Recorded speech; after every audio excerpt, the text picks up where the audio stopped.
Welcome back to the Talking Hedge. I'm Josh Kincaid, and this is your Cannabis Business Podcast. Today, we're going to be talking about Budtenders. With us today is Viridian Staffing's Kara Bradford, co-founder and CEO, as well as David Moret, co-founder and chief operating officer of Viridian Staffing. Viridian Staffing, founded in 2013 by a bona fide executive recruiter with over a decade of prior Fortune 100 HR and recruiting experience, Viridian Staffing was not only the cannabis industry's original professional recruiting and HR consulting firm, but with over 5 years of hard-won cannabis and hemp industry experience, Viridian stands apart as the industry's oldest and most respected recruiting agency. In that time, Viridian has not only built the cannabis industry's most formidable database of talent in North America, but their team of elite recruiters have also served leading companies across a broad spectrum of related industries. And they've also brought their deep networks of relationships to bear in serving their clients' ever-growing needs. Kara Bradford is the godmother of the cannabis industry recruiting. Kara has been an HR professional specializing in talent acquisition, talent management, workforce planning, employer branding, compliance, federal state employment laws, and organizational design for over 15 years. Her career has spanned in multiple Fortune 100 companies and startups in a wide range of industries. Kara has an MBA in Human Resources and Organizational Behavior and is a PRC, CIR, and CSSR certified. She also has a master's degree in marketing and nonprofit management administration and sits on the board of a global recruiting organization. Kara is a frequent speaker at national regional conferences in both the Canadian and HR industries and heads up the NCIA's Human Resource Committee. And she was just named by Marijuana Business Daily magazine as one of the top 22 women to watch in 2019. Also with us is David Moret, with the diverse background including public policy and law, information technology, finance, and business development. David serves as Viridian's Swiss Army knife, providing essential support to Viridian's best-in-class recruiting team. David's responsibilities include overseeing marketing, partnerships, trade shows, events, and negotiations, as well as the selection, deployment, and management of information technology. David also has extensive experience working with industry professionals, serving as a board member, and personally spearheading the efforts to broker the merger of 4 separate organizations to form Washington State's largest cannabis industry association. David has also become an increasing frequent public speaker at industry conferences.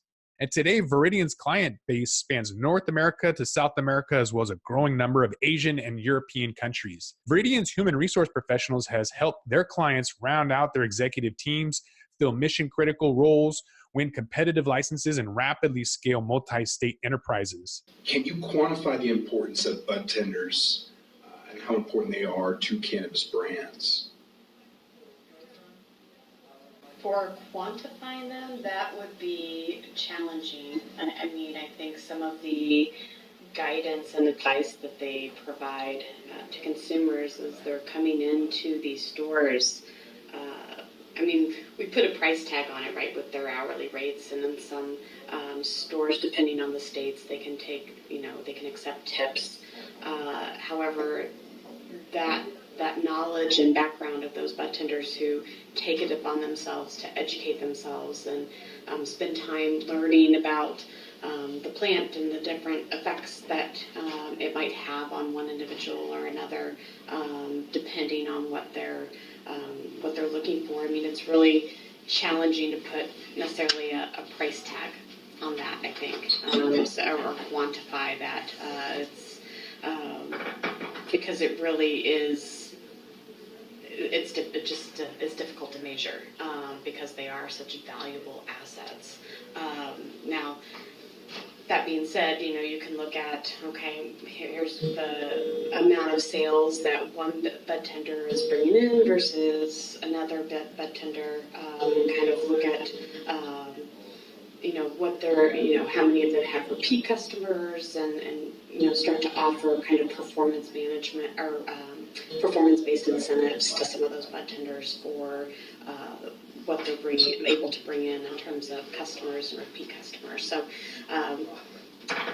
difficult to quantify, but if you really like to dive deep into data, and if we had tools in the cannabis industry that allowed us to dive deep into data and allowed us to capture that kind of information, then perhaps we would be able to measure it a little bit easier. But it's kind of like I don't want to related to a cruise ship, but everybody at the dispensary, everyone has to work together and everyone impacts one another. So if your inventory person isn't doing what they're supposed to be doing, and I come in and I'm used to asking for one thing and that's not in stock because the inventory person didn't do it, well then that impacts the budtender's ability to sell me that product. And even though I'm a repeat customer and I'm always coming in for that exact same product. So everybody has to work together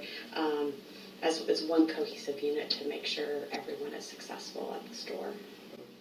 If anyone happens to be listening in from either, say, like a BDS Analytics or Headset that has access to the data in terms of the sales out of a given store, and if they were to correlate that data with the pay of the budtenders, or if they're compensated by performance, we could probably get down to a much more real-world quantification of that. But but in a qualitative sense, these business owners do realize that the budtenders are absolutely key to the customer experience and the ultimate success, failure, and profitability of these firms.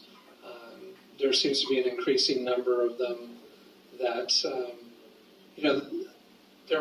there's the ones that are relatively new that kind of took on people within their immediate networks and are finding that a lot of the friends and family type recruiting is starting to run up against its limits and are seeking out people who are highly experienced in other types of high-end retail that can create a very similar experience in their stores.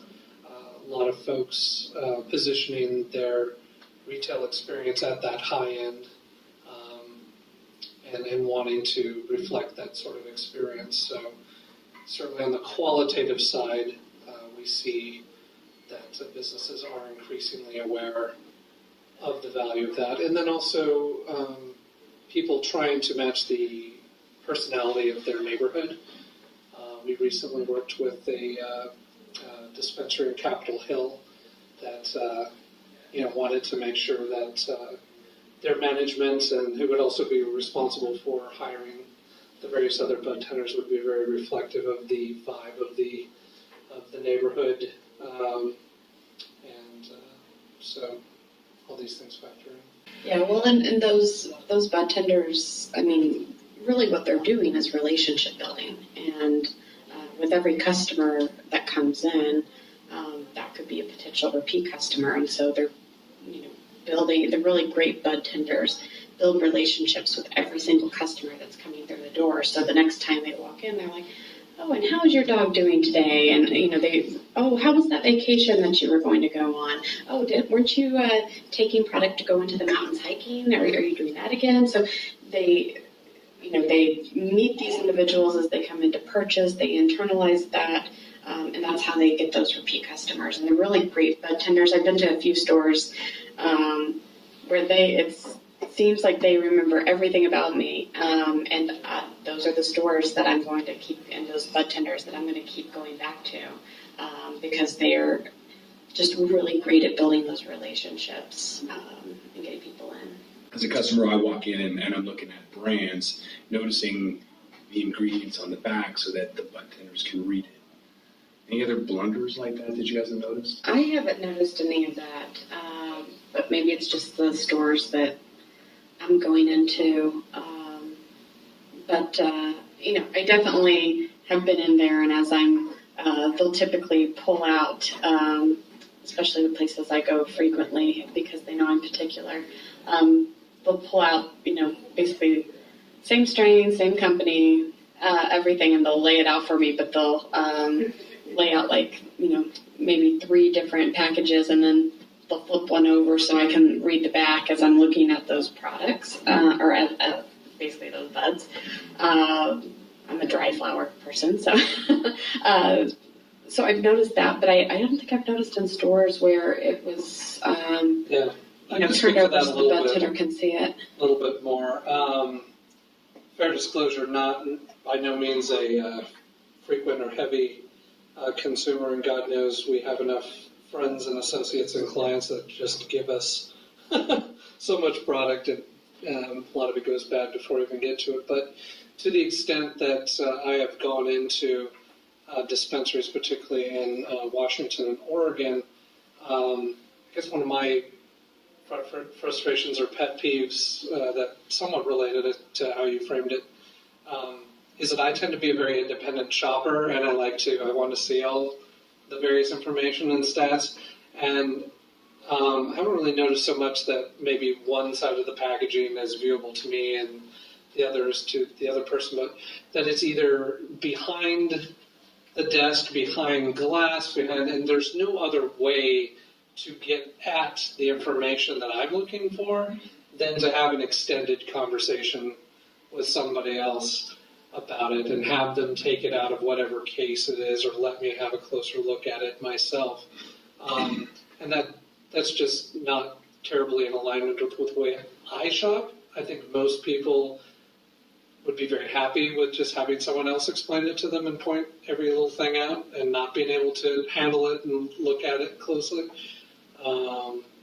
But I think it's just given how highly regulated these stores are and that they're so focused on the presentation and aesthetics of the store and how the product is displayed, that it is kind of hard to get at, the various stats of the testing information or some of that nature. So that may just be my own personal frustration. How have you guys seen turnover affect growth? It depends on how the company is, what the company's hiring practices are. Some of the companies that have the high growth and thus high turnover, they're often just trying to hire as many people as they possibly can because they have so much traffic that they need as many people as they could possibly get. And so a lot of times they'll hire without making sure it's the best fit. And thus, one person comes in the door and the other person goes out. And typically those companies have done a relatively decent job with marketing or branding, and so they have great brand names, so they're able to, get those candidates in pretty quickly, but they're not necessarily doing the due diligence to make sure it's the right fit for that store. Whereas some of these maybe slower growth stores, they're a little bit more meticulous about their hiring practices. They're doing, they have a structured interview process. They're making sure that these individuals that they're bringing in are going to be reflective of their brand and their store. And so thus they're able to typically not necessarily see that employee turnover that we see in maybe some of the higher growth stores. So that's personally what I've seen. And I think it does vary, again, from state to state, what that looks like. So, but again, that's what I've seen. Yeah. And then especially in the adult use states where none of these folks have to have any particular background. I mean, some places, you almost need pharmacists on staff, right? So, but in adult use states where, anybody with half a personality can do that job, and given the high visibility of the retail market and that it's just, it's the most visible cannabis job that exists. So if you're a relatively young person, or even if you're not, and you want to get your foot into the cannabis industry and you don't necessarily have a lot of prior connections or done a lot of networking, the easiest thing you could possibly do is walk down to your local dispensary and hand them a resume or put in an application. And so these places tend to be just inundated with people interested in working there, whether they're hiring or not. So I think that leads to a certain complacency among some of these retailers because they understand there is such a desire on the part of would-be employees to work for them that, they could basically just have a certain amount of churn, cycle in a certain number of people, and just see who ultimately works out. When we first got started out, we expected to see a lot more demand at the entry level in retail, but because of these factors, except for the clients that are really trying to build a really strong culture from the get-go, because it's a personal pride thing, or they just happen to have the resources to do so, a lot of them are just kind of muddling through and just assuming over time that they're going to come up with the right people just given the demand. But it's an interesting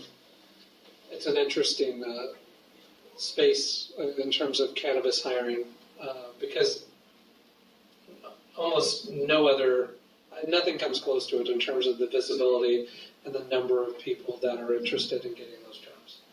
And there are a lot of economic factors at play as well, and why these numbers might, and this data may look the way that it does right now. So that are not necessarily cannabis specific, that may also be contributing to the numbers that we're seeing. Yeah. Well, it's probably depressing the entry level Budtender's salary too. Although once they've identified, their star players, they'd probably be wise to raise that salary pretty quickly. And it's typically an hourly rate for Budtenders at this point. So. What technology or tools have you guys seen for Budtenders and their managers? Well, we see quite a bit in the states where vertical integration is allowed is they will cross-train their Budtenders on processing as well. So they'll get to kind of learn different aspects of the business, or they may send one of their Budtenders to a conference to learn more about social media marketing in the industry and what are some best practices for that. And then that Budtender is given the ability to take over the social, maybe one or more of the social media accounts. So we see, different operations getting creative with how they're training these Budtenders, the different opportunities that they're providing to them, especially kind of like David was saying, those Budtenders that are performing really well and they recognize that they want to retain those Budtenders. So how do you retain them? Well, providing them different educational opportunities. Maybe one of them has always wanted to go to the NCIA conference in San Jose, providing them with that opportunity to get to go to that conference. Maybe one of them has always wanted to get into processing, and so there are a couple of operations that actually do tuition reimbursement, and that person will go and take a chemistry class, and the operation will pay for, that community college chemistry class that they take. So, providing them with opportunities, and, the onus is really, just depending on the size of the organization, the onus is either on the owners, the managers, or the HR business partners or directors, in most cases for these companies, to have these conversations with these employees and say, you're doing a great job. What do we need to do to make sure that we're going to be able to keep you here? Like, what is it you want to do next? What can we provide to you? And that answer could be, you could have 140,000 different answers for the 140,000 people that are working in the cannabis industry, well, plus, I guess now, that are working in the industry. So it really is more of an individual decision as to kind of what they're looking to do next. And so if a business were to implement Team Icon, how do you guys feel about the success of somebody who were to teach their employees, empower them, appreciate them, mentor them, keep them involved, and keep them challenged and on a mission? Yeah, and I think we see a lot of companies that are, I shouldn't say a lot, in the cannabis industry it is still evolving, but we see companies that have values that they have set up, or they have a commitment, what they call like a commitment to their employees. It might be up on their break room where it says commitment to you, and it will say, a variation of some of those some of those components that you just mentioned. So it is great in theory. It has to be something that is you see in execution and that you stick to every single day, and something that you refer back to every single day. That okay, this is one of our tenants is one of the other things that we'll see them called, but. What we unfortunately more often than not see is a lot of companies will, put it up on the break room wall and say, this is our commitment to you, and then there's no execution on it. It's just a poster for PR purposes that's on a wall. So, as long as companies have the bandwidth and have the drive to ensure execution of commitments they're making to their employees like that, then it's great, but they need to be ready to execute. And with that, we're going to roll this one up. I'm Josh Kincaid. This is the Talking Hedge. I want to thank my guests, Kara and David of Viridian Staffing. As you know, businesses rise and fall based on the strength of your teams. Viridian Staffing is there to ensure that your company thrives in the increasingly competitive cannabis and hemp industries. Don't forget to like, share, and subscribe, or don't, and I'm out.